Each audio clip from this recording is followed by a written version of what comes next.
kuliah kita untuk hari ini.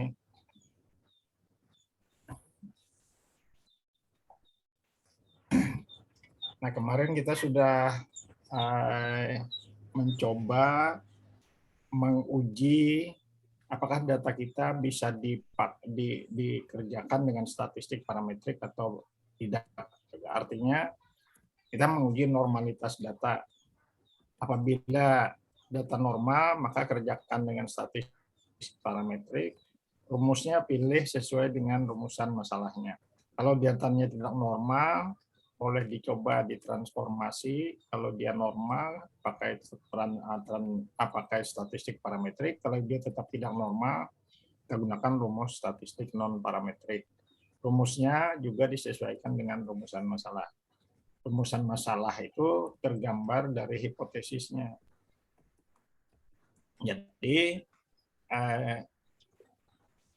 kita ceritanya kan menggunakan statistik itu untuk menguji hipotesis, untuk menjawab rumusan masalah kita. Apakah hipotesis yang kita rumuskan itu berlaku untuk populasi atau tidak. Nah, karena itu hari ini kita akan bahas tentang menguji hipotesis. Menguji hipotesis, jadi konsep menguji hipotesis. Tapi kalau sudah nanti ada praktek menguji hipotesis, itu kita ke pertemuan berikutnya. Kalau hipotesisnya begini, maka mengujinya begini, rumusnya ini, lalu masuk SPSS-nya seperti ini. Itu akan lanjut aja semuanya cara-cara menguji hipotesis, berbagai hipotesis, menggunakan rumus, sekaligus kita praktik di SPSS. Hari ini kita pahami dulu tentang hipotesis itu. Jadi hari ini kita bercerita tentang membahas tentang hipotesis penelitian.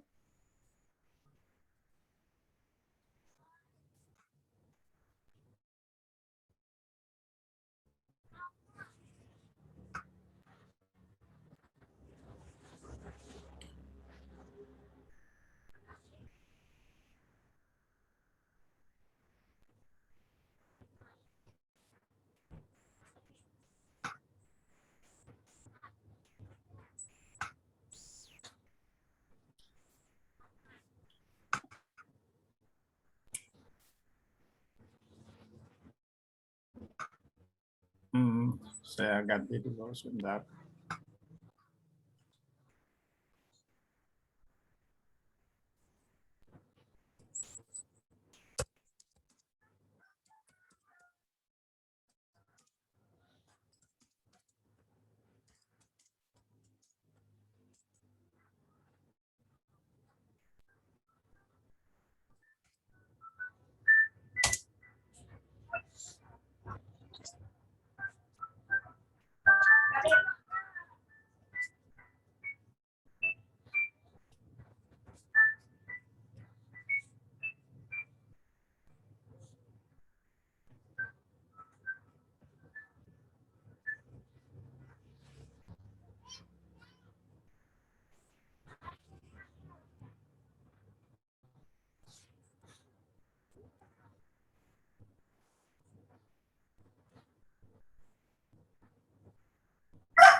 Eh, saya belum upload filenya ke Simari, nanti habis ini saya upload.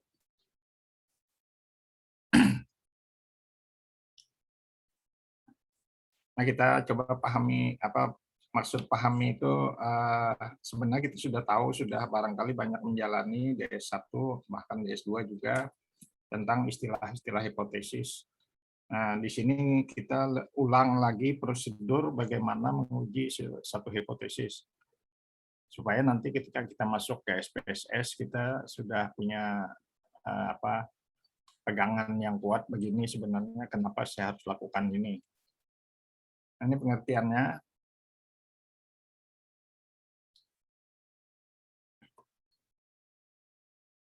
Jadi hipotesis itu suatu pernyataan yang masih perlu diuji kebenarannya. Jadi kalimatnya sebenarnya tidak boleh dikatakan dibuktikan. Kalau dosen kami dulu sangat tidak mau kalau kata beliau hipotesis itu mau dibuktikan. Kalau mau dibuktikan itu mati-matian kita harus membenarkan hipotesis itu, mencari data sampai hipotesis itu benar. Hipotesis itu kata beliau mau diuji, boleh ditolak, boleh diterima. Karena itu bukan dibuktikan, kata beliau. Hipotesis itu diuji, bukan dibuktikan. Jadi kalimatnya harus menurut saya kalimat dari ini kebetulan slide ini saya ambil dari slide terdahulu. Jadi hipotesis itu pernyataan yang masih lemah kebenarannya dan perlu diuji. Perlu diuji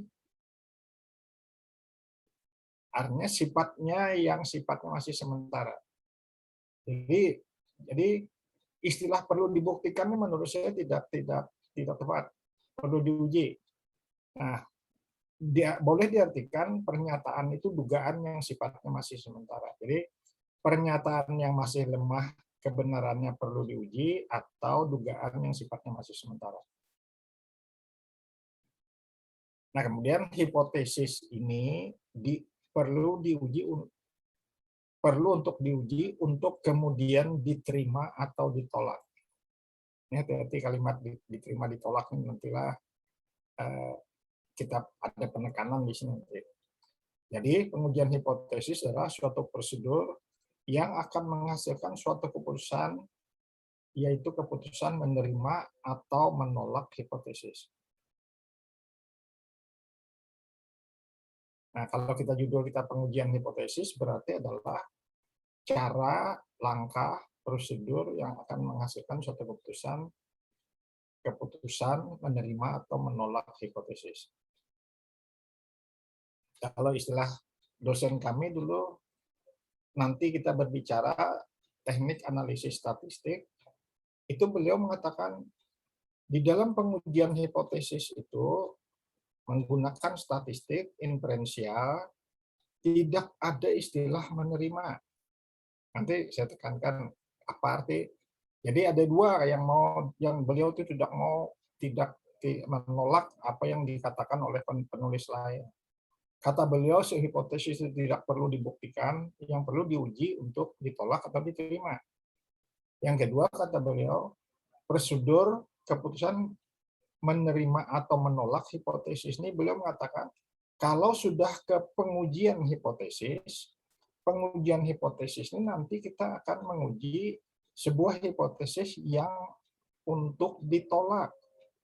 Bila gagal menolak, namanya kita gagal menolak, bukan menerima. Hati-hati. Kata gagal menolak itu bukan berarti menerima.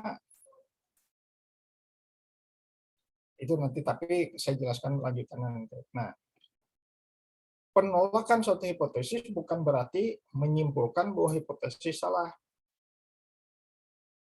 Di mana bukti yang tidak konsisten dengan hipotesis.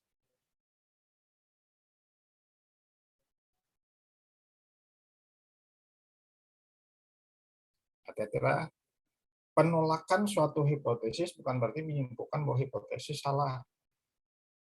Hanya Artinya diartikan hipotesis itu ditolak karena bukti yang ditampilkan, bukti yang kita dapatkan, bukti yang kita hasilkan tidak konsisten dengan bunyi hipotesis. Bertentangan, berbeda dengan bunyi hipotesis. Nanti kita jelaskan. Kemudian, nah ini penerimaan suatu hipotesis, ini sebenarnya kata penerimaan ini, kata beliau di dalam uji statistik tidak ada. Tidak ada penerimaan ini. Jadi, istilahnya nanti ini hanya sebagai konsekuensi dari tidak tertolaknya ini. Jadi kalau ada dua hipotesis kita yang kita rumuskan dalam tesis kita, kemudian ketika mau diuji dengan statistik, kita akan membuat hipotesis baru yang menolak bahwa hipotesis kita itu akan terjadi di dalam populasi. Nah, karena gagalnya kita menolak itu, maka hipotesis tesis kita, hipotesis pada tesis kita akhirnya menjadi konsekuensi itu diterima, berlaku. Nah, jadi kata menolak atau menerima itu bukan terjadi pada hipotesis yang kita uji dalam statistik. Hipotesis yang kita uji dengan statistik hanya kalimatnya hanya ditolak atau gagal ditolak. Dalam bahasa Inggris namanya fail to reject. Dia tidak pernah menamakan hipotesis accepted, tidak. Dia mengatakan fail to reject. Fail to reject itu karena hipotesis statistik, hipotesis yang diuji dengan rumus statistik itu untuk ditolak. Bila hasil rumus ternyata gagal menolak, maka namanya hipotesis itu gagal ditolak. Akibat gagal ditolak itu konsekuensinya, maka hipotesis tesis kita lah yang terbukti benar. Sehingga hipotesis tesis kita dikatakan diterima. Menurut saya ini bukan diterima karena ini tidak diuji. Untuk hipotesis pada tesis kita itu tidak untuk diuji. Nantilah kata istilah diuji, tidak untuk ditolak atau diterima. Hipotesis kita itu hanya akan bisa diartikan hipotesis kita sudah benar terjadi karena hipotesis yang untuk statistik berhasil ditolak. Itu nanti kalimatnya, karena kita belum sampai kepada dua hipotesis ini. Nah, sekarang ada hipotesis nol. Nah, ini kita belum berbicara hipotesis nol. Ini H0, jangan HO lah bacanya. Coba Bang cari Bang ke bawah dulu. Nah, ini nih.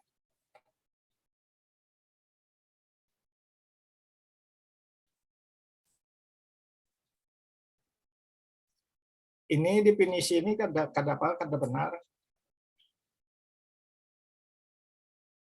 Nanti saya cari definisi yang benar. Orang ini menulis hipotesis hanya hipotesis itu pernyataan yang akan diuji, hipotesis itu tidak memiliki perbedaan, perbedaannya nol dengan hipotesis sebenarnya. Yalah. Hipotesis alternatif, segala hipotesis yang berbeda dengan hipotesis nol. Itu kalimat itu tidak benar.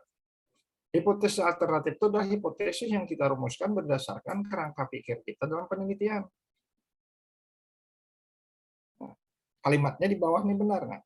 Hipotesis ini tergantung dari sifat masalah yang dihadapi. Masalahnya seperti apa, lalu hipotesis yang dirumuskan seperti apa. Jadi bukan segala hipotesis yang berbeda dengan hipotesis nol. Hipotesis alternatif adalah hipotesis yang dirumuskan oleh peneliti sesuai dengan sifat masalah yang akan dipecahkan. Nah, hipotesis nol adalah pernyataan yang menyatakan bahwa hipotesis yang ditulis oleh si peneliti itu yang akan didapat datanya pada sampel dengan statistik, hipotesis nolnya mengatakan itu tidak terjadi di dalam populasinya. Nah, ini yang belum kita tangkap secara jelas. Nanti saya ulang-ulang ini. Nah, karena itu yang diuji dalam statistik itu hanya hipotesis nol aja, tidak ada hipotesis alternatif. Hipotesis nol saja yang menyatakan hipotesis Anda itu kada berlaku di dalam populasinya. Nah, sekarang uji Pang. Uji Pang.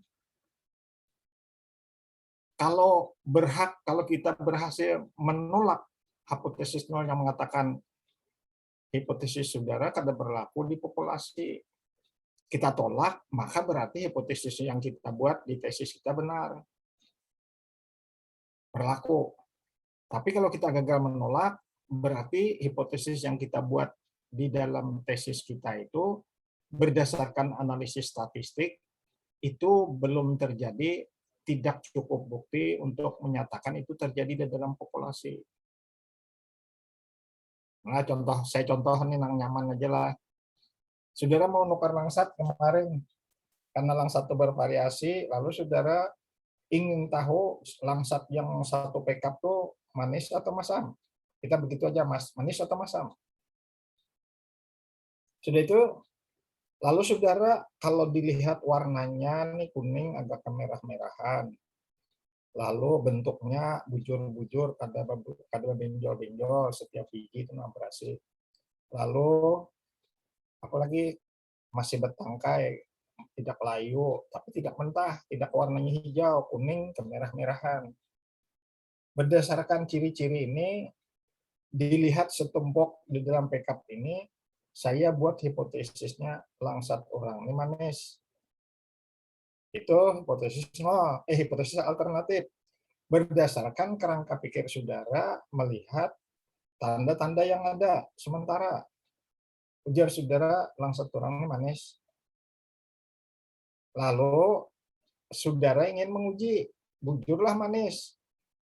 Nah, sebelum saudara menguji bujurlah manis itu, saudara harus buat kalimat sebaliknya. Langsat orang bukan kalimat sebaliknya. Jadi kalimat sebaliknya itu kita buat langsat orang ini kada manis. Oke, kada manis, langsat orang ini kada manis. Ya kalau istilah kita berhadapan itu berdua, ya istilah bakawan berdua, ujar kawan kita nih, mau dilihat warna, dilihat nih, kelihatannya langsat orang ini manis. Lalu aku cobalah marah saya 3 biji, ya. Nah, lalu si kawan diga ini menantang, menurutku kada manis. Artinya nang ikam merasai 3 biji itu kayaknya kada benar terjadi di populasinya. Kada benar terjadi di dalam populasinya. Jadi akhirnya lalu dirasai 3 biji. Sekalinya 3 biji itu 2 aja yang manis. 2 aja yang manis, sebiji kada masam. Padahal kita menguji bahwa langsat orang ini ujar kawanku kada manis, ujarku manis. Nah, sekarang aku harus dapat mencari bukti untuk menolak hipotesis kawanku bahwa ini mantan kada manis.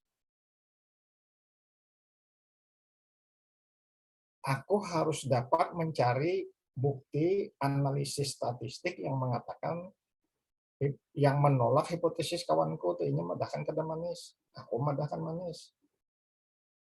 Ya, kesimpulannya gimana? Aku harus menguasai 3 biji ini, ketiga-tiganya harus manis. Berarti kok kalau menolak pernyataannya bahwa ini madahkan kada manis. Ketiga-tiganya harus manis. Jadi kriteria kita untuk memutuskan itu kita tentukan 3 biji ini harus manis ketiganya.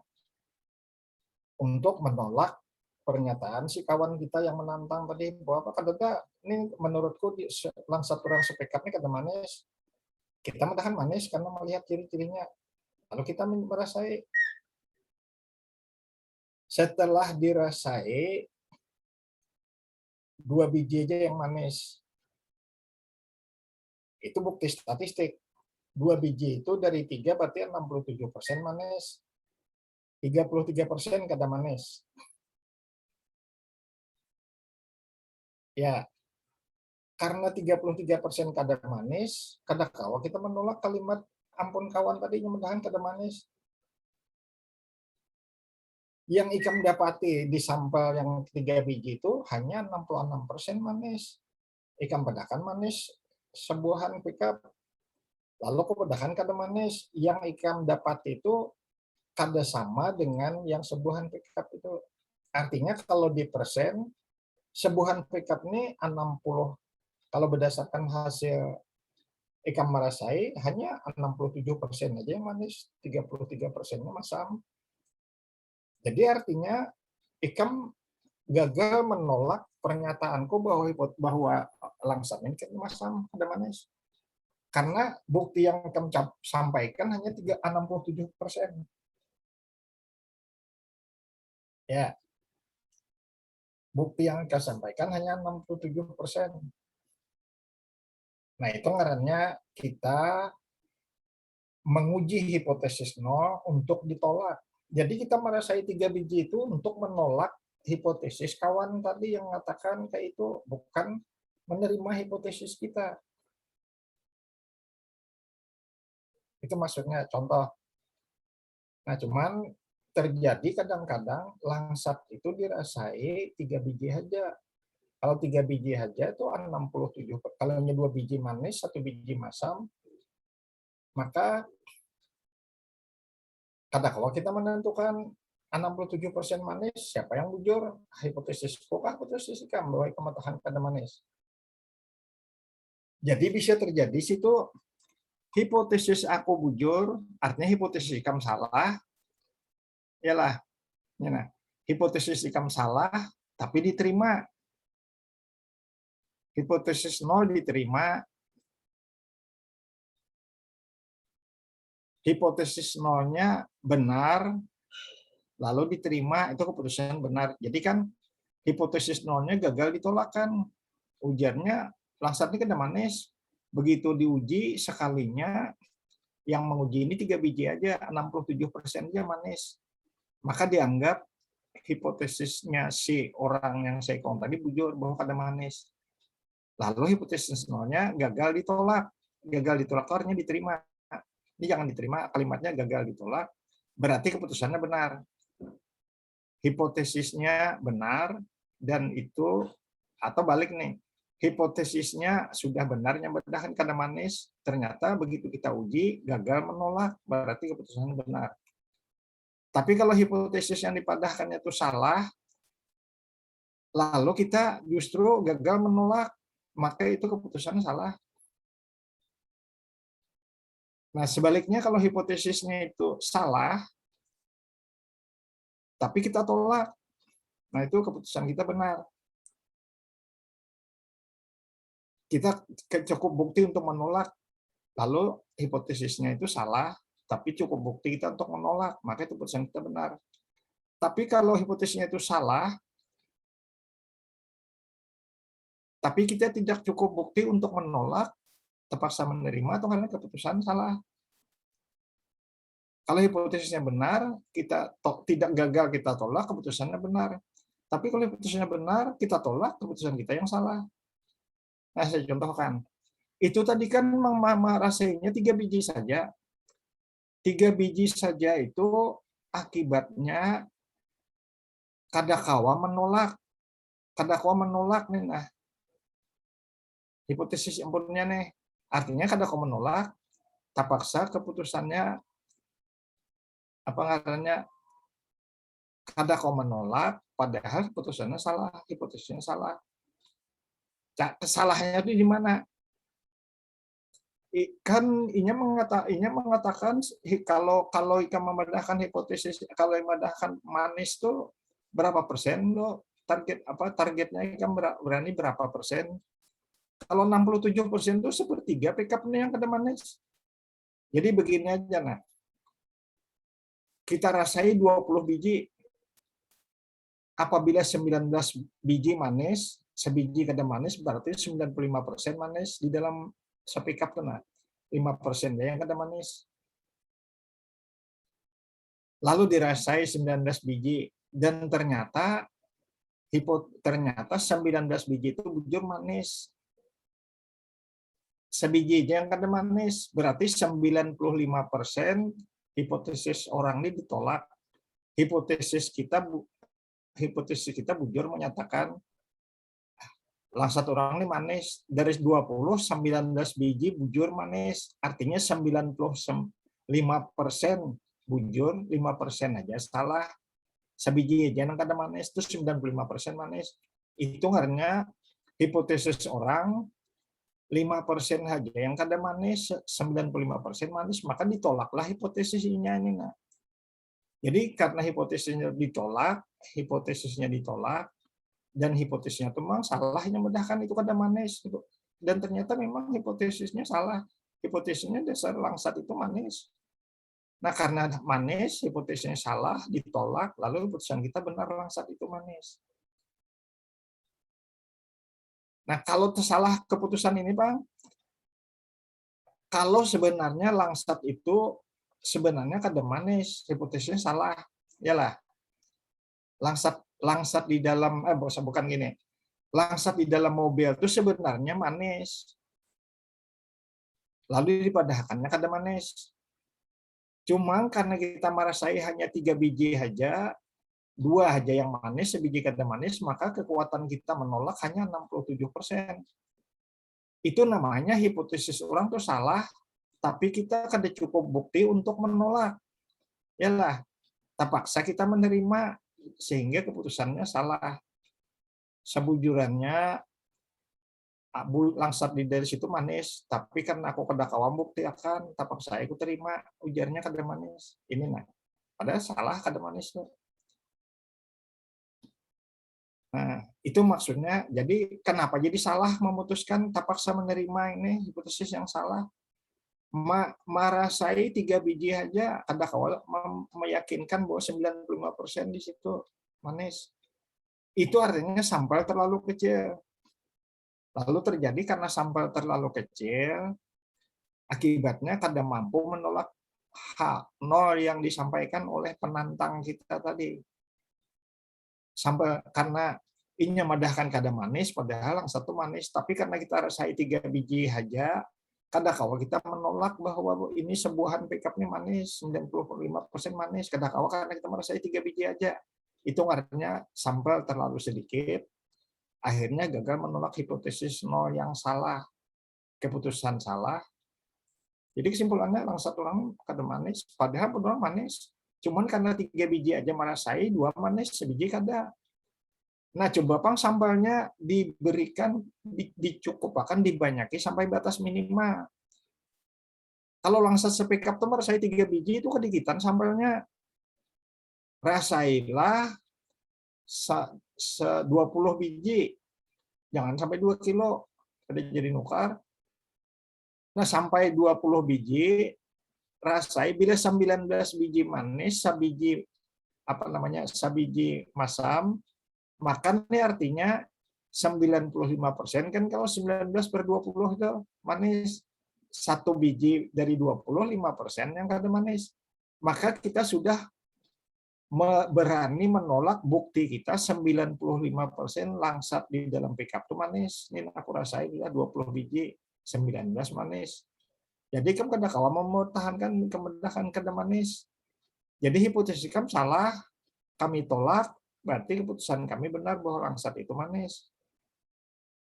Ini cerita ini yang kada kawa dipahami oleh peneliti kita. Bahkan penulis buku statistik, buku statistik masih paham, buku penelitian. Penulis buku metodologi penelitian kada pernah menjelaskan yang ini. Hanya dikatakan, kalau hipotesis saudara bunyinya ada hubungan antara ini dan ini, maka ketika menguji di bab 4, baliklah hipotesis Anda menjadi tidak ada hubungan antara ini dan ini. Lalu ujilah dengan statistik. Nah, kalau angkanya begini-begini, maka tolaklah hipotesis 0 itu. Sehingga hipotesis saudara benar, ada hubungan. Jadi, tidak pernah dijelaskan kenapa harus ada 95% taraf kepercayaan. Kenapa harus diberi taraf taraf signifikansi 5%. Karena saudara bisa jadi tersalah menolak atau tersalah menerima, tidak menolak. Hipotesisnya benar, ampun orang, saudara tolak, salah. Atau hipotesisnya salah, tapi saudara terpaksa menerima, kan tidak menolak karena saudara ada cukup bukti, salah juga keputusannya. Itu tadi ceritanya. Terutama kalau sampelnya kadikitan, kadakawa kita membuktikan. Itu tadi contoh. Kenapa jadi kadakawa menolak hipotesis ini? Karena merasai 3 biji aja. 3 biji itu kalau 2 biji manis, itu 67% dia manis. Tapi kalau rasai 20 biji, kalau 19 biji manis, itu ngarahnya 95% manis. Itu artinya taraf kepercayaan bukti dari sampel kita itu 95%. Kalau taraf signifikansi dari hipotesis ini, hipotesis 0 yang dipedahkan, hipotesis orang tadi itu taraf signifikansi kebenarannya 5% aja, 95% ampunku yang bujur terjadi, ujarnya si ampun tesis. Itu artinya taraf signifikansi 5%, taraf kepercayaan 95%. Dan itu tergantung banyaknya sampel. Kalau sampelnya kadikitan, maka bisa jadi kadakwa menolak ampun orang, lalu hipotesis orang itu salah, kita terima, terpaksa kita tidak kawa menolak, maka hipotesis salah karena kita kadakwa menolak, lalu jadi kita pedahkan bangsat orang kada manis, padahal manis. Keputusan kita salah karena kadikitan merasai. Atau hipotesis orang itu benar, kadikitan merasai, lalu akhirnya ditolak. Jadi benar ditolak itu salah. Salah hipotesisnya terpaksa kita tidak menolak, itu salah juga. Oke, itu pengertian pengujian hipotesis. Jadi yang diuji itu adalah hipotesis nol. Nah, hipotesis nol ini penjelasannya ini yang kalau ditangkap. Jadi jujurlah hipotesis nol suatu tantangan diuji, hipotesis tidak memiliki perbedaan, garis miring perbedaannya dengan hipotesis sebenarnya. Betul. Hipotesisnya si ampun tesis mengatakan manis. Hipotesis nolnya menyatakan tidak ada perbedaan dengan hipotesis sebenarnya. Bujurlah kalimat itu. Berarti orang yang nulis ini kada sangat jelas memahami pengertian hipotesis nol dan hipotesis alternatif. Hipotesis nol adalah hipotesis yang menyatakan bahwa apa yang Anda temui di sampel itu tidak terjadi di populasi. Itu kalimatnya. Apa yang Anda dapati di sampel itu tidak terjadi di populasi. Karena itu you harus membuktikan apa yang terdapat di populasi itu, di sampel itu minimal 95% akan menggambarkan, akan menolak hipotesis yang kupedahkan tidak terdapat. Kalimatnya. Jadi definisi hipotesis nol di sini salah. Coba saya carilah definisi lain sebentar. Atau nanti saya carikan definisi lain yang menjelaskan istilah hipotesis nol dan hipotesis alternatif. Nah, karena itu prosedur pengujian hipotesis ini kita langsung ngecek ke sini dulu. Jadi menguji hipotesis itu pertama menentukan, memformulasi, merumuskan hipotesis. Ini harus ditambahi nol bacanya sini. Pertama menentukan atau memformulasi hipotesis nol. Itu kita boleh memformulasi hipotesis ya. Hipotesis ini sudah kita formulasi di tesis kita. Itu namanya hipotesis alternatif. Nah, sedangkan hipotesis nol yang kita formulasikan ini, kalau kita nulis tesis, kita membuatnya di bab 4. Hipotesis kita sendiri kita buat di bab 2, di ujung bab 2. Jadi berdasarkan rumusan masalah, berdasarkan kajian teori dan hasil penelitian terdahulu, ditambah kerangka berpikir, maka dirumuskan hipotesis kita. Hipotesis kita itu hipotesis alternatif, hipotesis tesis kita berdasarkan kerangka pikir di bab 2, berdasarkan teori dan hasil penelitian terdahulu di bab 2. Tetapi hipotesis itu ketika digali datanya di bab 3 tuh cara menggali data dan cara menganalisis, masuk ke bab 4 digali datanya, dipaparkan, kemudian mau diuji data yang diperoleh itu bujurkah mendukung hipotesis kita. Lalu dibuat kalimat yang tidak mendukung dulu. Kalau hipotesis saudara bunyinya ada korelasi, ada hubungan antara ini dan ini. Nah, itu pernyataan itu karena kita melihat sudah teorinya begitu, hasil penelitian terdahulu begitu. Lalu saudara rumuskan ada hubungan langsung antara ini dan ini. Di bab 4 saudara dapat data, sebelum data itu Anda masukkan ke rumus, buat dulu kalimat. Tidak ada hubungan antara ini dan ini. Itu namanya hipotesis nol. Jadi kalau rumusan hipotesis Anda ada hubungan, maka di waktu mau menguji, buatlah hipotesis nol yang berbunyi tidak ada hubungan antara ini dan ini. Sebenarnya itu kalimatnya itu kurung di dalam populasi. Artinya tidak bisa karena Anda membuktikan di dalam populasinya terjadi seperti itu. Jadi sebenarnya hipotesis nol itu hipotesis populasi. Nah, ketika nol dikatakan begitu, lalu saudara menguji. Setelah diuji, ternyata dapatan saudara di data itu mengatakan 95% lebih angka dapatanku ini menguasai wilayah kurva normal 95% lebih. Sudah kan kita berbicara kemarin kurva normal dengan wilayah daerah kurva normal. Karena itu, ketika kita ingin menguji, kita sebut 95%, berarti wilayah yang kita kuasai dari data hasil analisis kita itu berlaku harus 95% atau lebih. Kalau kita berbicara taraf kepercayaan. Bila kita kadakawa mencapai itu, kita gagal menolak hipotesis nol yang mengatakan bahwa apa yang hipotesis Ikam yang mengatakan ada hubungan itu, kau katakan tidak ada hubungan, tapi Ikam gagal menolak kalimat yang kau katakan tidak ada hubungan, maka berarti yang berlaku kalimatku bahwa tidak ada hubungan, maka berarti kalimat hipotesis Ikam tidak diterima. Karena hipotesisku yang diterima hipotesis nol.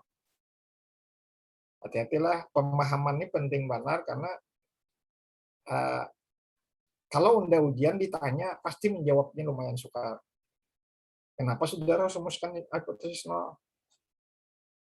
Tapi pernyataan yang sering dilontarkan oleh para penguji itu hanya mengatakan, saudara pilih taraf signifikansi 5%. Apa artinya itu?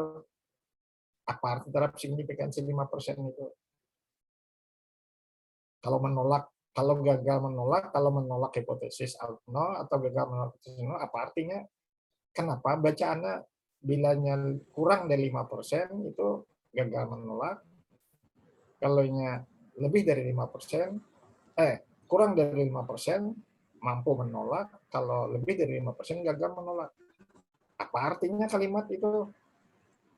Nah, kalau itu ditanyakan dalam ujian, saya yakin kalau saudara belum mendengar, memahami penjelasan ini, saudara pasti tidak bisa jawab. Yang menjelaskan itu orang statistik, yang umumnya bisa orang penelitian jarang bisa menjelaskan itu.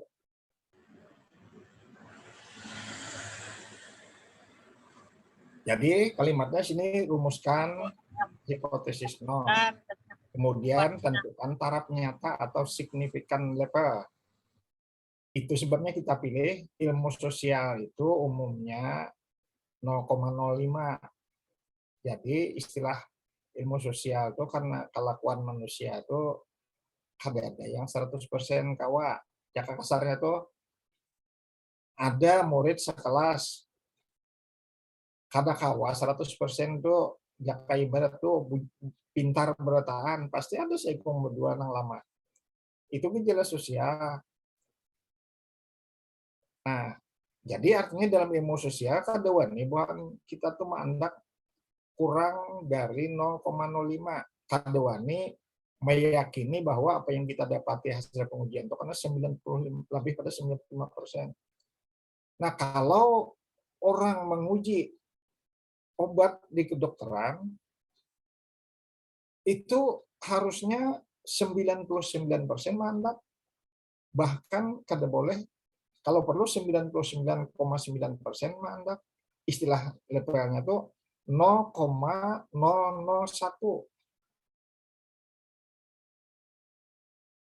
0,001 itu berapa? 1/1000. Kepercayaan artinya begini, kalau obatnya kena dicobakan, kada boleh 95% sembuh, 5 mati kada boleh. Kalau dicobakan lalu 99% sembuh, seikung mati makan obatnya, kada boleh juga. Kalau mau menguji obat, kalau dicoba 100 orang, cobakan 1000 orang, 999 hidup, seikung mati. Nah, itu bisa. Kalau ingin 99 orang hidup, seikung mati, kada bisa dulu. Obat dinyatakan kada aman. Itu artinya di dalam eksak itu taraf nyata ini bisa 1% atau bahkan 1/1000. Tapi dalam taraf sosial, dalam ilmu sosial, perilaku sosial, kita biasanya pakai 5%. Nah, itu artinya, jadi tentukan dulu.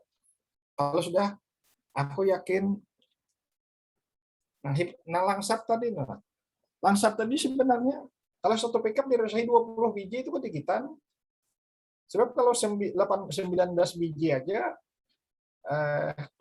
apa karena 19 biji aja manis, 1 biji masam, itu kalau 20 biji, sekarang isi pickup itu berapa?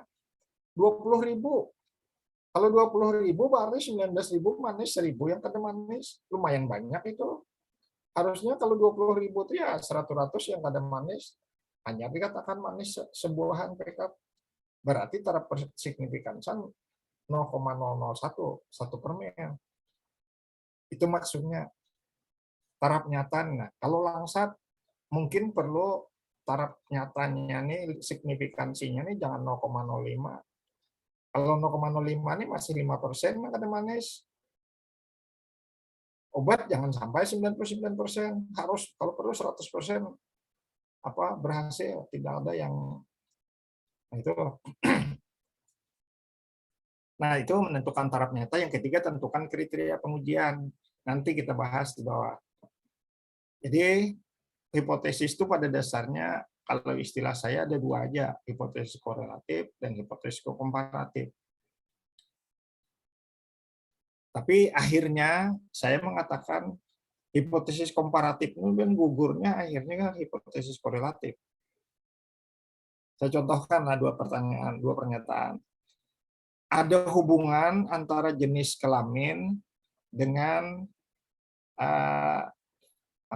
dengan disiplin misalnya. Jadi wanita lebih disiplin dari laki-laki, kira-kira gitulah. Karena ini takutan lawan hukuman, laki-laki ini tawani dikit dihukum, kisahnya. Jadi kalau ada hubungan antara jenis kelamin dengan disiplin, disiplin itu diberi skor karena lalu kita uji, ternyata ada hubungan, ada korelasi. Bini-bini berkorelasi dengan disiplin bahwa mereka lebih disiplin dibanding laki-laki. Nah, bini-bini lebih disiplin dibanding laki-laki. Si peneliti yang seikungnya hanya kada menulis hipotesisnya hubungan antara jenis kelamin dengan disiplin. Dia mengatakan ada perbedaan disiplin antara laki-laki dan wanita. Setelah diujinya, ternyata ada beda. Bini-bini lebih disiplin dibanding laki-laki. Jadi dua hipotesis sama tidak? Sama tidak? Yang Seiko mengatakan ada hubungan antara jenis kelamin dengan disiplin, ada yang Seiko mengatakan ada perbedaan disiplin berdasarkan jenis kelamin. Itu satu persoalan yang sama, tapi dua sisi orang mengujinya. Seikongnya merumuskan dalam bentuk hubungan, Seikong merumuskan dalam bentuk uji beda. Kalau laki-laki dan perempuan tuh beda disiplinnya, berarti ada hubungan antara jenis kelamin dengan disiplin. Jadi kalau hipotesis komparatif itu diuji, ujung-ujungnya sebenarnya hipotesis korelatif juga. Artinya kalau laki-laki dan perempuan itu berbeda disiplinnya, berarti ada hubungan antara jenis kelamin dengan disiplin. Gugur ke sini kalau. Nah, statistik pulang berbeda. Waktu menguji korelasi ini, dia pasang ini skor korelasi, ini skor bini-bini, ini skor laki-laki. Nah, kayak kita mau uji homogenitas kemarin. Menguji homogenitas yang kemarin. Kita beri ini kelas 1, ini kelas 2, ini kelas 3.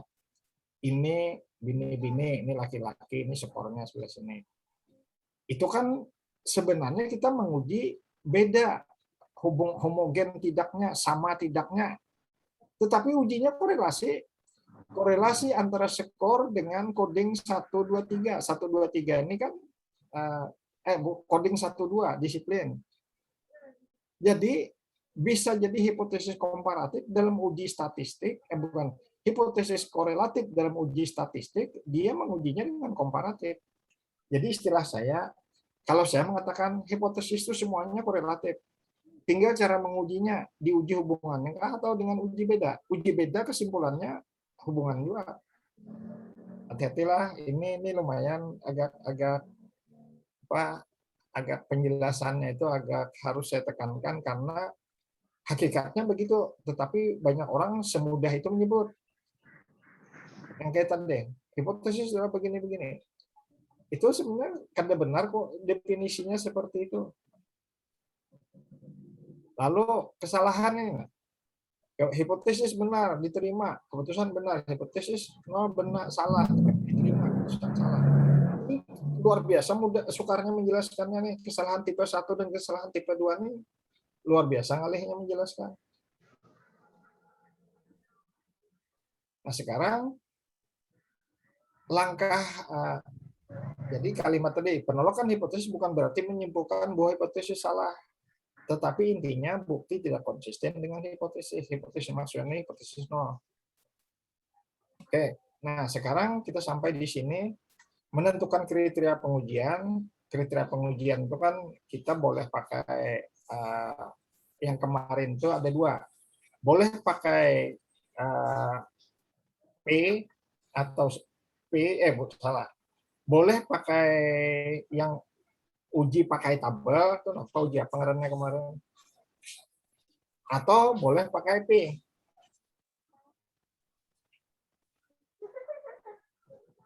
Kriteria pengujian. Nah, nanti menentukan nilai uji statistik. Ini kan menghitung rumusnya. Bila sudah nilainya rumusnya dihitung oleh komputer, keluar di apa ngarannya. Jadi kriterianya mengatakan kalau kita kriterianya tuh signya proporsi probability-nya, kita katakan kriterianya tolak hipotesis apabila P lebih kecil dari 0,05. Itu kriteria ngarannya.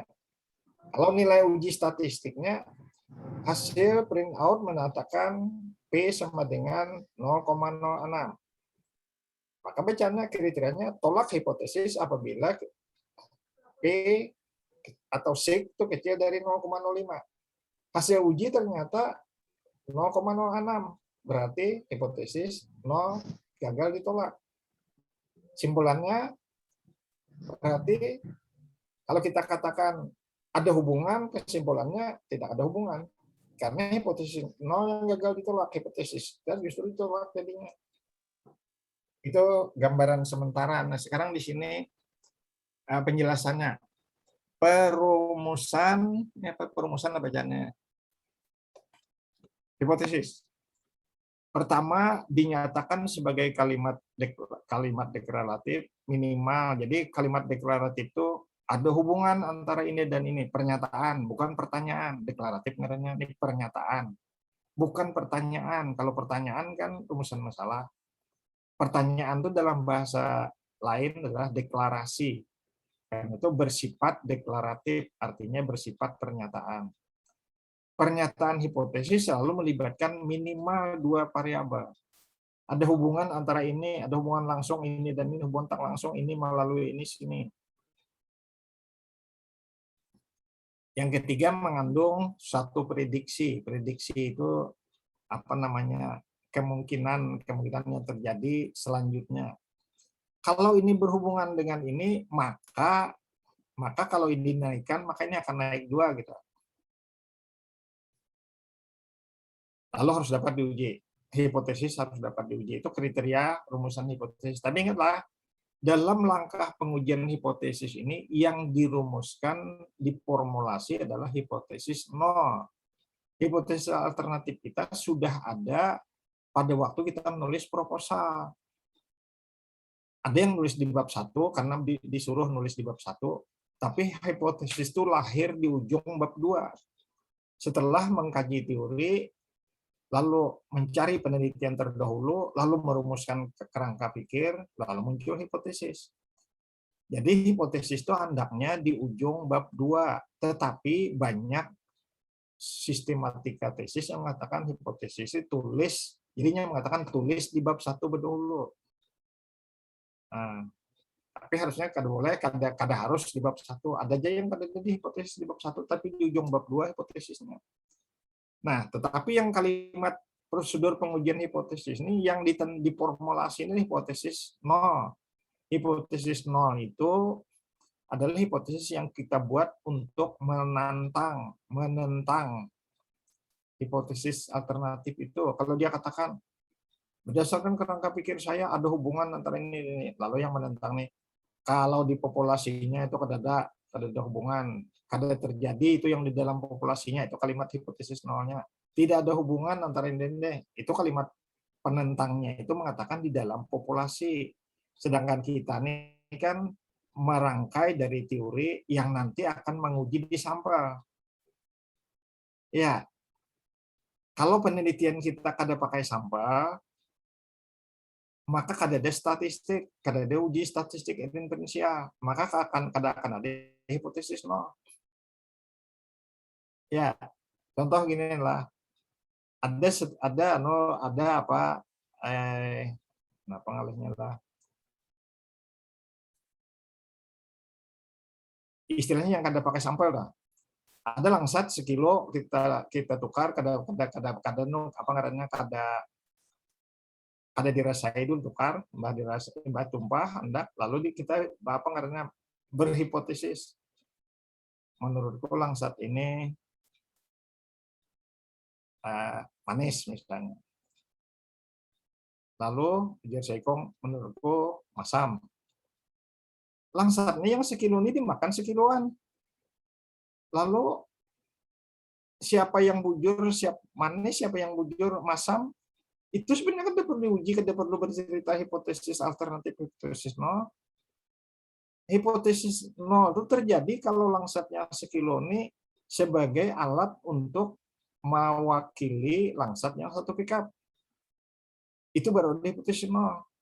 Kalau ikan padahkan manis, satu pickup tuh rasain yang sekilo nih. Nah, kalau menurutku yang di atas tuh kada bujur manis. Rasain pun ikan sekilo nih. Tapi kalau sekilo nih aja langsatnya kita rasai sebuahan, kan perlu ada hipotesis. Jadi kalau bahasa penelitian, bahasa statistik, kalau penelitian itu penelitian populasi, banyak kan kawanan kita yang populasinya 40, 50, ini jadi karena populasinya sedikit maka diambil semua aja. Tapi begitu diambil semua, mati-matian menguji hipotesis nol. Kemana? Mending generalisasikan hipotesis nol. Ya, itu apa karena orang kita tuh tahu tahu apa karena tahu menuruti tapi anu kisahnya kada tahu anu apa maknanya kada tahu. Pokoknya bila penelitian itu bila kita ulah hipotesis, kita kita uji pakai pakai rumus. Imbah itu Bang, kan orangnya dikit kita ambil seluruhnya populasinya jadi sampel. Kalau saudara penelitiannya populasi yang diteliti, kada usah uyuh-uyuh membuka SPSS, kada usah uyuh-uyuh menggawe rumus. Apa yang Anda dapati itu karena sebuahan itu aja kayak langsat tuh apa yang saudara dapati langsat sekilo itu itulah yang aslinya di populasinya kada perlu diperdebatkan lagi. Bilanya manis ya manis, bilanya masam ya masam.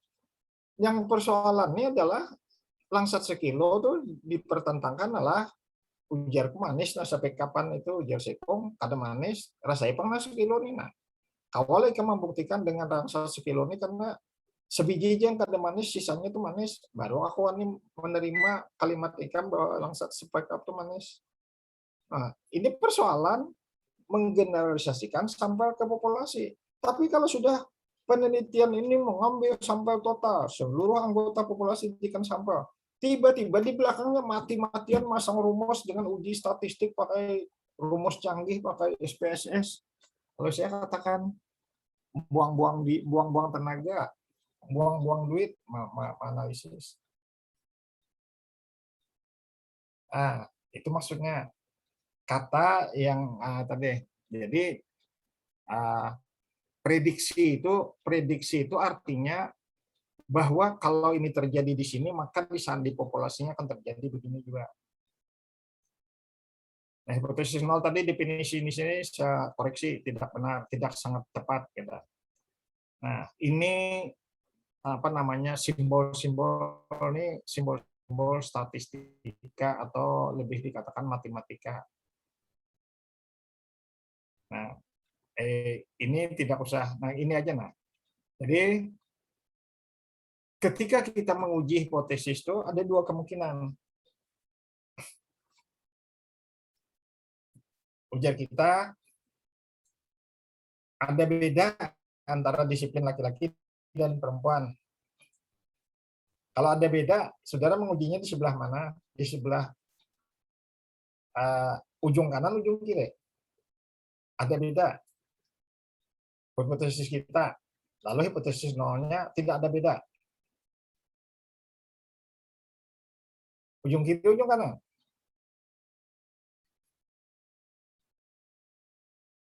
Nah, kata kawa, karena hipotesisnya tidak berarah, ada beda aja bacanya. Kata kawa kita berarti kalau ada beda aja hipotesisnya tidak berarah, maka kita harus uji 5%, berarti di sini 2,5%, di sini 2,5%. Dengarnya setengah alfa. Alfa kita karena 0,05, maka kita mengujinya 0,025 harus di sini andakannya 0,025, ini 0,25 artinya apa yang kita dapat itu harus menguasai dari sini sampai ke sini. Nah, bukan dari ujung sini sampai ke sini. Atau bukan dari ujung sini sampai ke sini. Nah, itu namanya hipotesis satu arah. Mana ada contoh ada hipotesis satu arah? Nah, ada.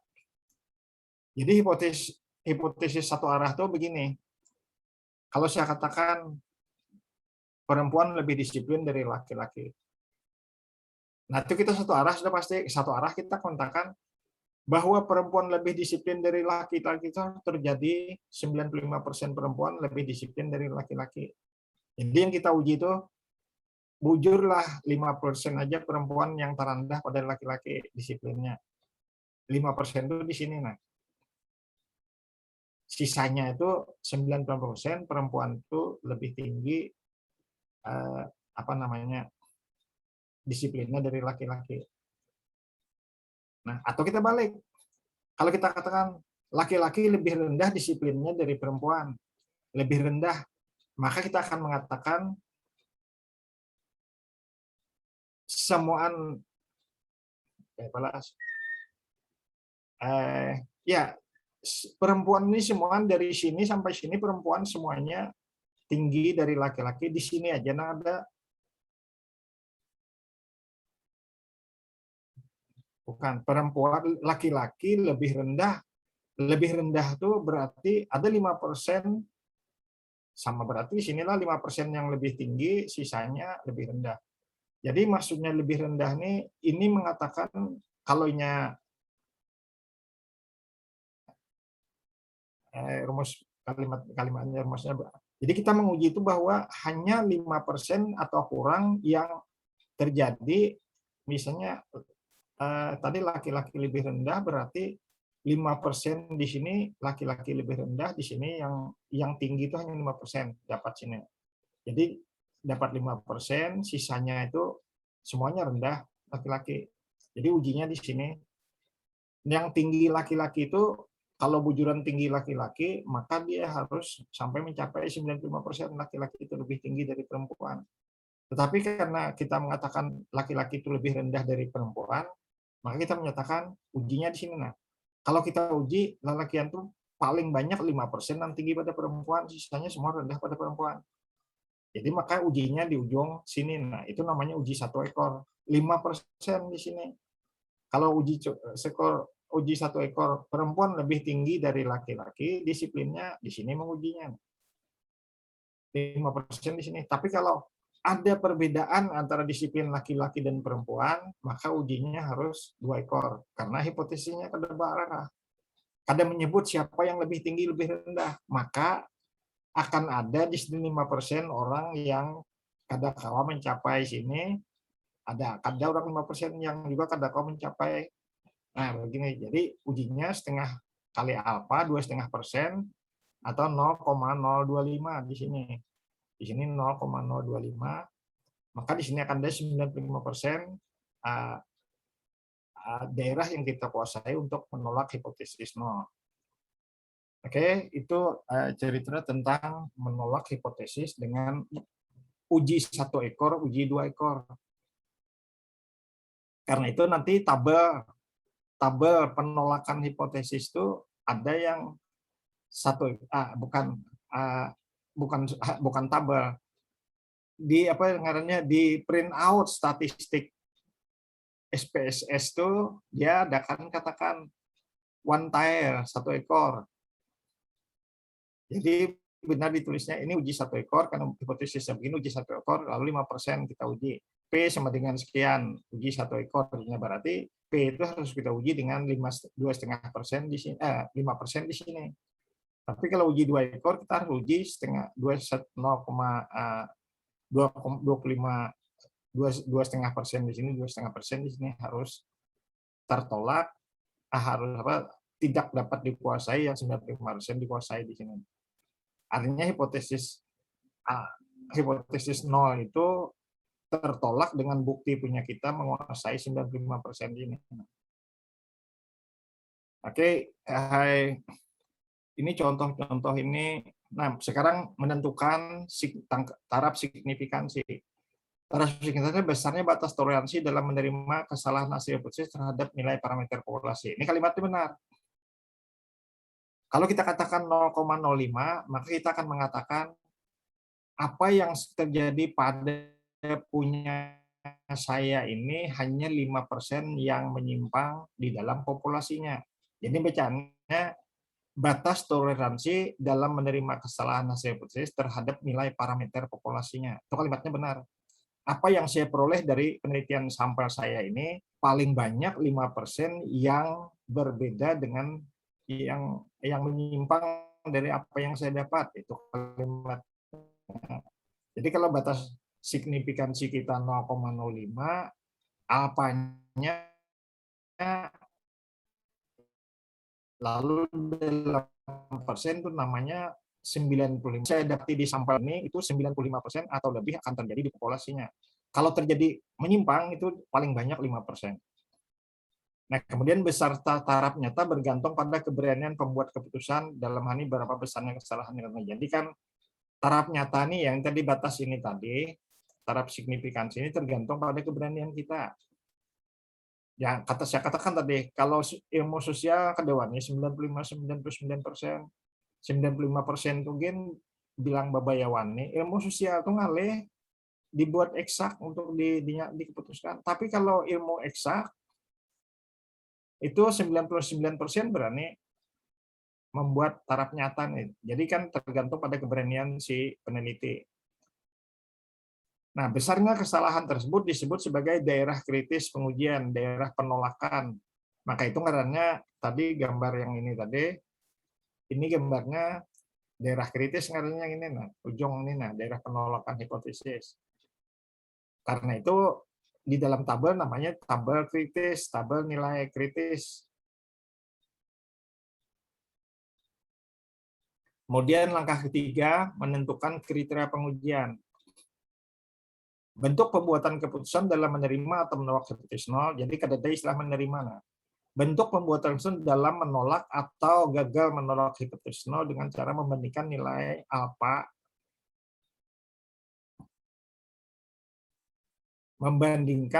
alfa tabel distribusinya dengan nilai statistiknya dengan bentuk pengujiannya. Yang kemarin kita membandingkan antara sig yang dihasilkan oleh analisis statistik dibanding sig 0,5, itu aja yang lebih mudah dalam cara pembuatan keputusannya. Lalu ini salah nih, tidak boleh. Nah, penolakan HO karena nilai uji statistiknya berada dalam nilai kritis, itu betul. Lalu kalau ini bicaranya gagal menolak HO, kan tidak boleh menerima HO. Gagal menolak HO karena HO itu untuk ditolak, bukan untuk diterima. Jadi gagal menolak HO karena nilai uji statistiknya berada di luar nilai kritis. Jadi tadi artinya, nah, kalau angka kita 0,04 berada di dalam kritis ini berarti kita nolak HO. Tapi kalau angka kita 0,06 sedangkan nilai kritisnya 0,05 itu gagal menolak HO karena angka kita berada di luar daerah kritis. Itu ngarannya penolakan HO karena nilai uji statistiknya berada dalam gagal menolak HO karena nilai uji statistiknya berada di luar nilai kritis. Lalu menentukan nilai ujinya. Menentukan nilai uji ini berarti menentukan rumus apa yang akan kita pakai untuk menguji. Nah, itu kemarin kan lalu kita cek data kita tuh homogen kada, data kita tuh normal kada. Kalau dia normal, kemungkinan statistiknya parametrik. Parametrik itu kan bisa uji Z, uji T, uji F, bisa. Tetapi kalau dia tidak normal, maka nanti akan menggunakan statistik non parametrik.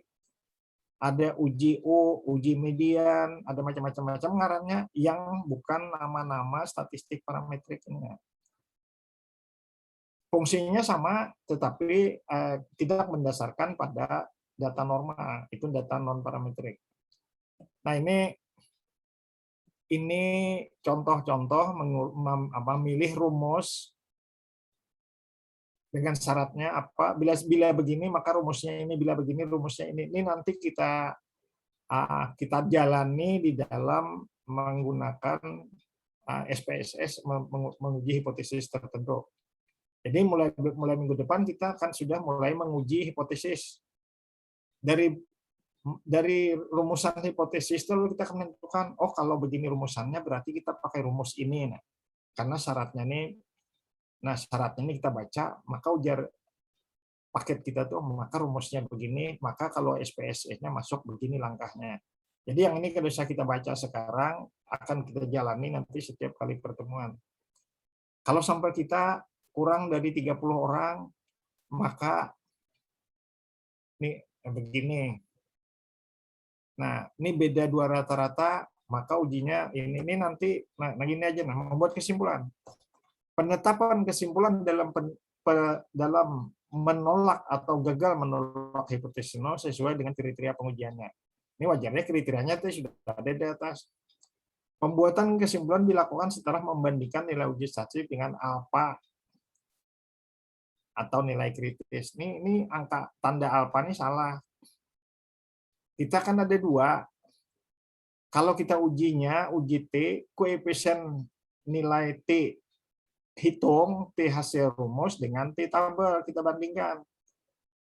Kalau uji F, kalau uji uji kemarin kita normality itu dengan uji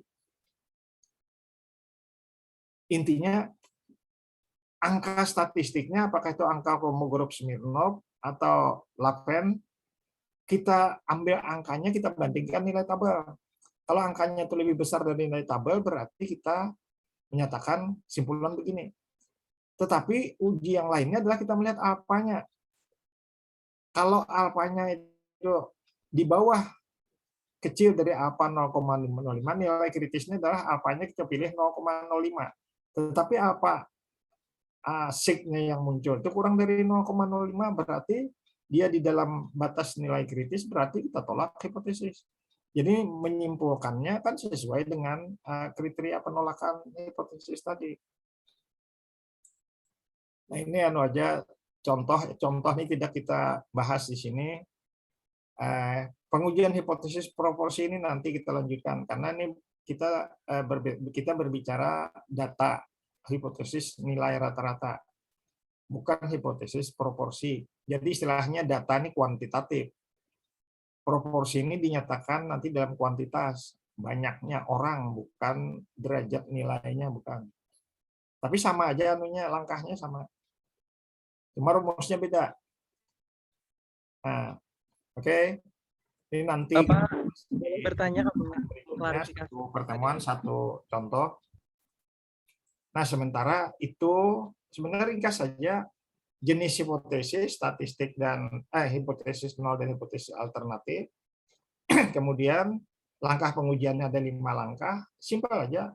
Tetapi ketika kita selami makna atau hakikat di belakangnya, pengertian sebenarnya di belakangnya, itu tadi ceritanya lumayan panjang. Karena saya ingin kita memahami sampai benar-benar ke pemahaman yang sebenarnya dari dibalik pernyataan itu. Jangan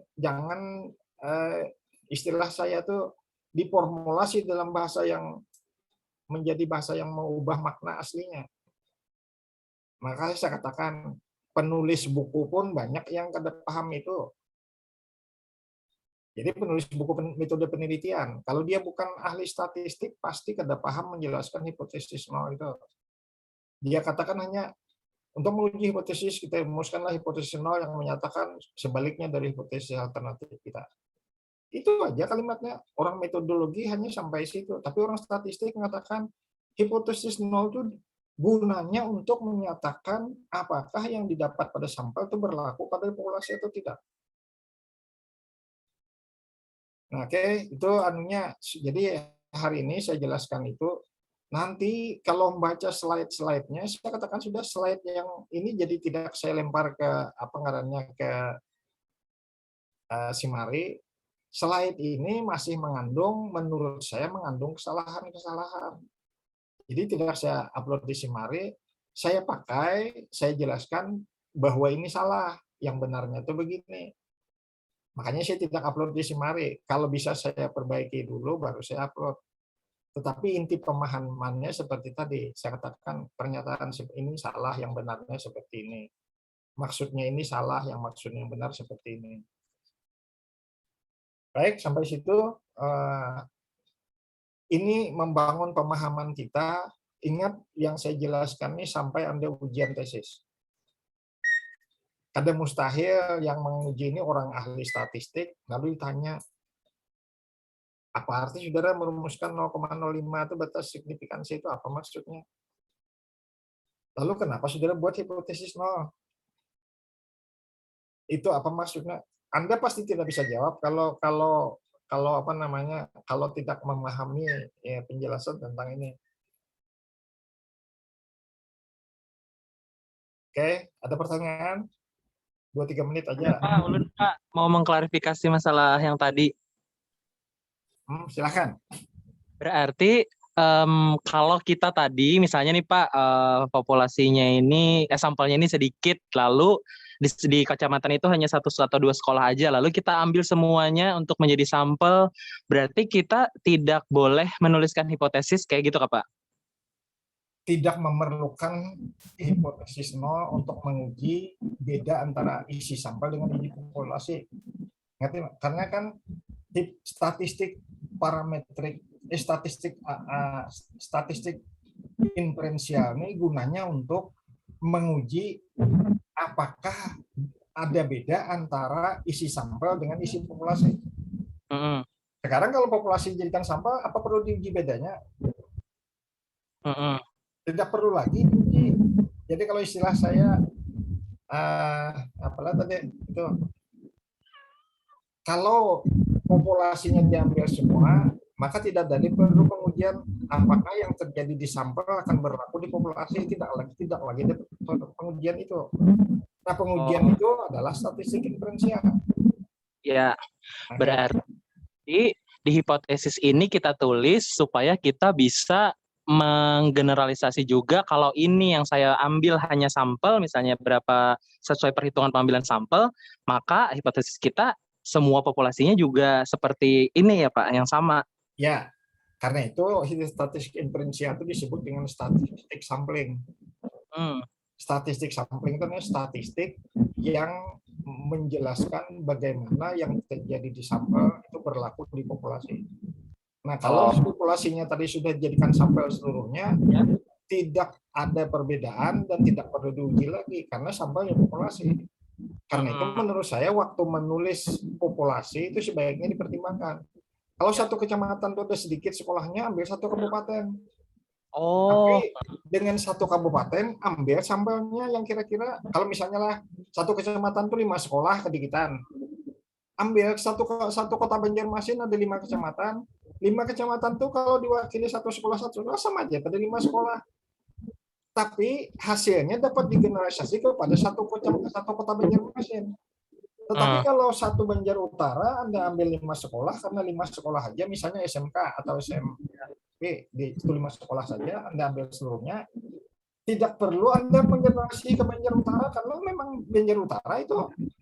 Tetapi kalau pada 5 sekolah, tetapi kalau kita ambil satu kota Banjarmasin, ambil 5 sekolah mewakili 5 kecamatan, sama aja pada 5, tetapi 5 sampel Anda ini dapat digeneralisasi ke kota Banjarmasin. Karena ini statistik, ini sampel. Sedangkan yang tadinya itu penelitian populasi namanya, kalau seluruh populasi dijadikan sampel, penelitian populasi. Penelitian populasi tidak ada rumus statistik. Yang ada itu pada penelitian sampling. Statistik inferensial namanya statistik sampling. Ya. Iya. Jelas, saudara. Tapi jadinya jatuhnya Pak, kalau ini anak meneliti populasi jadi kualitatif kah? Karena bukan ya, misalnya tetap aja kuantitatif. Tapi namanya lalu menjadi apa istilah saya itu penelitian populasi yang penelitian itu menjadi sempit dan tidak ada generalisasi. Padahal penelitian kuantitatif itu kalau bisa dijadikan digeneralisasi maka kebermaknaannya akan sangat besar. Iya, ke tempat-tempat lain juga mewakili yang kita tidak. Iya. Oh, paham. Ya, ulun pikir tadi di awal Pak, kalau inya tadi kada sampling jatuhnya jadi tetap aja kuanti Pak lah, cuman maknaannya di situ aja. Nah, jadi contoh yang kualitatif kuantitatif lah, sebentar 2-3 menit saya jelaskan. Ada satu orang pengawas mau mengetahui baiknya guru mengajar. Ya. Ujar pengawas yang saya ikutnya, aku masuk kelas, aku bawa sekian buah daftar checklist. Masuk kelas ini banyak gurunya nih datangnya, tapi daftar checklist. Itu masuk kelas ini diceknya suara guru, oke. Cara menjelaskan jelas. Ini begini, ini begini, ini begini. Masuk ke kelas yang kedua, checklist lagi itu. Orangnya banyak, lalu digalinya dengan lembar checklist saja. Yang orang kualitatif lain. Ujar orang kualitatif, kalau ikam hendak tahu baiknya guru mengajar, duduk kalau ikam jadi muridnya situ, nah 1,5 bulan lompat duduk di kelas itu jadi muridnya. Kalau usah checklist macam-macam, ikam merasa aja kayak pada saya jadi murid sidin. Tahu tuh rasanya baiknya sidin mengajar. Ngerti lah maksudnya. Orang kualitatif cenderung menggali itu sangat mendalam sebesar kualitasnya. Ya, kualitasnya. Orang kuantitatif cenderung kuantitasnya ada. Ini centang, sekian yang dicentang baik, sekian yang dicentang kurang baik, kesimpulannya guru ini kuantitas jadinya. Meskipun kuantitas itu ya ngalih kalau ke hakikatnya hakikatnya begitu kita mencentang kan itu sudah mengukur kualitas. Ya. Tetapi karena di permukaan aja jadinya kalau ditanya baik sangat baik itu kayak apa guru baik. Benar. Nah, biar orang kualitatif, aku sudah duduk setengah bulan di kelas sidin dan jadi murid sidin. Dirasainya dengan hati nurani, menangkap baiknya sidin dengan hati nurani. Kualitatif. Kalau kuantitatif menangkap itu dengan tentang pengamatan atau isian oleh orang tentang itu nah aja ringkas saja. Paham. Bagus Pak. Berarti misalnya nih Ulun meneliti kuanti sekarang, ternyata kelihatan ada hubungan. Yang selanjutnya itu mencari hubungan ini diimplementasikannya dengan cara seperti apa, kualitasnya seperti apa. Jadi bisa berlanjut. Anda baca buku, sebentar saya lupa. Judul bukunya itu Mix Method. Jadi Anda meneliti dengan kuantitatif, lanjutkan dengan gali data kualitatif untuk melengkapi. Nah itu kayaknya bagus tuh Pak. Itu saya lupa ada satu penulis perempuan, tapi Criswell juga nulis itu mix method. Jadi mix method itu bukan menggabung dua pendekatan, bukan. Kita kuantitatif, tetapi pada saat ujungnya ternyata yang kita perlu gali secara kualitatif, kenapa jadi begini, kenapa begini. Misalnya ini ada hubungan, harusnya ada hubungan. Ternyata begitu saya uji tidak ada hubungan. Kalau kuantitatif yang tidak ada hubungan laporkan sudah selesai. Tapi kalau penelitian mix method, setelah hipotesis kita gagal menolak H0, lalu ternyata tidak ada hubungan, padahal hipotesis kita mengatakan ada hubungan. Kenapa tidak ada hubungan? Lalu digali secara kualitatif, diwawancarai orang, diwawancarai faktornya juga lah Pak bisa. Dengan teknik-teknik kualitatif. Oh, inggih. Nah, bukan angket aja lagi. Ya. Ini kenapa jadi begini? Kan ada data angket begitu. Kalau gitu kenapa jadi begini? Aku wawancarai Pak. Nah itu kan kalau dalam materi kuliah kan saya katakan itu caranya Alton Mayo menguji punya Taylor. Nah, Alton Mayo itu sebenarnya mau menguji teori Taylor bahwa orang bekerja itu dipengaruhi dari luar. Nah ternyata begitu dibaikinya lampu, dinyalakinya, dikuranginya, ternyata orang bekerja masih baik aja, padahal lampu kadang diteranginya, kadang digelapkannya, orang bekerja makin tinggi produktivitas. Iya. Karena hasilnya tidak tertentu, hipotesisnya tidak bisa ditolak, hipotesis nolnya tidak bisa ditolak. Lalu bayangkan dia mewawancarai mulai tahun 1927 sampai 1935, mewawancarai orang untuk menjelaskan pendapat teori bahwa ternyata bekerja itu ditentukan dari hati orang, bukan ditentukan oleh paksaan dari luar. Iya. Jadi dia menemukan suatu dapatan yang luar biasa besar, paradigma berpikir baru, tetapi bayangkan penelitiannya dari 1920 sampai 1935. Ya Allah. Kuantitatifnya 7 tahun, 8 tahun, disambungnya kualitatif 7 tahun. Itu maksudnya mix method dulu, metodenya yang digabung, bukan pendekatannya. Iya. Oke, saya kira itu jawabannya nanti. Luar biasa. Makasih banyak Pak. Nah, ini karena harinya sudah jam 6:07 lah, kita cukupkan aja. Kalau ada pertanyaan nanti di lain kesempatan masih kita bisa lakukan. Kira demikian saya sampaikan sementara materi kita hari ini. Tidak ada latihan SPSS hari ini, tapi pemahaman bagaimana menggunakan SPSS itu sebenarnya ini gunanya kita menguji dengan SPSS sebenarnya untuk apa hari ini ya intinya. Ya. Termasuk prosedurnya. Oke, saya kira demikian. Salah hilap mohon maaf. Saya izin undur diri dari kelas. Saya sudahi. Assalamualaikum warahmatullahi wabarakatuh. Waalaikumsalam warahmatullahi wabarakatuh. Terima kasih banyak Pak.